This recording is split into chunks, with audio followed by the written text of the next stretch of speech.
ফাইজলামি করবা না। আমি কিন্তু সিরিয়াস মুড না। তুমি আজকে ফাইনাল ডিসিশন নিবা। তোমার লাইফে বাইক থাকবে নাহলে আমি থাকবো। তুমি বলো কে থাকবে। তো যে বাইক করতেছো কি পাইছো বাইকের মধ্যে? হ্যাঁ, জামার মধ্যে নাই ব্রেক মানে? আমার এই বাইকের ভিতরে একটা ব্রেক আছে। ব্রেকটা যখন চাপ দেই ও থাইমা যায়, কিন্তু তোমার ভিতর কোনো ব্রেক নাই। তোমার থামতে বললে তুমি থামো না। তোমার সাথে রিলেশনে আসার পর থেকে বলতে পারবা কোনো কিছুতে তোমার আমি থামাইতে পারছি? আমার কোনো কথা এখন পর্যন্ত তুমি শুনছো বা আমার কোনো কথার দাম দিছো বলতে পারবা? কিন্তু ও শুনছে, ওর মধ্যে একটা ব্রেক আছে। ওরে যখন আমি চাপ দেই, ওরে যখন আমি থামতে বলি ও থাইমা যায়, কিন্তু তুমি থামো না। তোমার আমি থামাইতে পারি না। তোমারে যখন কোনো কিছুতে না করি তুমি আমারে উল্টা প্রশ্ন করো, এইটা কেন করব, ওইটা কেন করব। এই ও কি কথা বলতে পারবে যে ও তোমাকে প্রশ্ন করবে? এইটাই তো আমার সুবিধা। ওরে আমি যেমনে বলি, যেমনে চালাই ও অমনি চলে, কিন্তু তোমার আমি যেমনে চালাইতে চাই তুমি অমনে চলো না। ওরে নিয়ে আমার কোনো প্যারা না। তার মানে আমি প্যারা? অবশ্যই প্যারা। তোমারে নিয়ে আমি প্রতি মুহূর্তে আতঙ্কে থাকি। কোন ছেলে তোমার মেসেঞ্জারে নক দিল, কোন ছেলে তোমারে আবার ডিস্টার্ব করলো, কোন ছেলে তোমার প্রোফাইল পিকচারে যে একটা লাভ রিয়েক্ট দিল।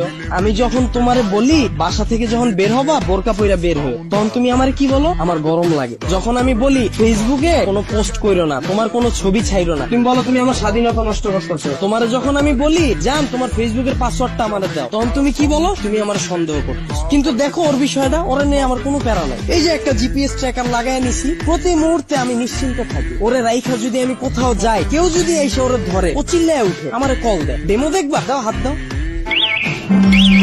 এই যে কল চলে আসছে। আবার তুমি দেখো যদি আমার কোনো ফ্রেন্ড বা আমার কোনো কাজিন আমার এই বাইকটা নিতে চায়, আমি নিশ্চিন্তে দিয়ে দিই। কারণ কি বলতো, আমার এই জিপিএস ট্র্যাকারের ভিতর লোকেশন সেট করা যায়, ও কতটুকু এরিয়ার মধ্যে থাকবে। আমার ফ্রেন্ড যখন এটা নিয়ে যায় আমি একেবারে নিশ্চিন্তে ঘুমাই, কারণ এরিয়ার বাইরে গেলে আমার বন্ধু যাবে কিন্তু ও যাবে না। ও কতটা লয়াল একটু চিন্তা করো। কিন্তু তোমার দিকটা একবার দেখো, আমি যদি তোমারে রাইখা বিদেশে যাই, সুরঙ্গ ছবির মতো আর ফান্নিশের মতো অবস্থা হইব আমার। দেশে এসে কি দেখুন জানো, আমার বন্ধু তোমার নিয়ে বাইকে গেছে। এখন তুমিই বল, বাইক রাখলে ভালো হবে না গার্লফ্রেন্ড? এত যে বড় বড় কথা বলতাছো, আমাকে নিয়ে লাস্ট কবে বের হইছো মনে আছে তোমার? তোমারে নিয়ে বের হয়ে আমার কোনো লাভ আছে? তোমারে নিয়ে বের হইলে 8-10টা মেয়ে যদি তাকায় তাও মুখ ফিরিয়ে জায়গা চিন্তা করে, এটার লগে তো একটা আছে। কিন্তু যদি আমার এই বাইকটা নিয়ে বের হই, 8-10টা মেয়ের সিরিয়াল লেগে যায়। এখন তুমিই বল, তোমারে চুজ করা ঠিক হবে না আমার বাইকটাকে? এত যে বাইক করতেছো না, এই বাইক একদিন তোমার জীবনটা খাইবো। তাও ভালো, ভিতরে কোনো কষ্ট থাকবো না, গেলে গা একবারে যাবো। মানে তোমার লগে রিলেশনে যাওয়ার পর থেকে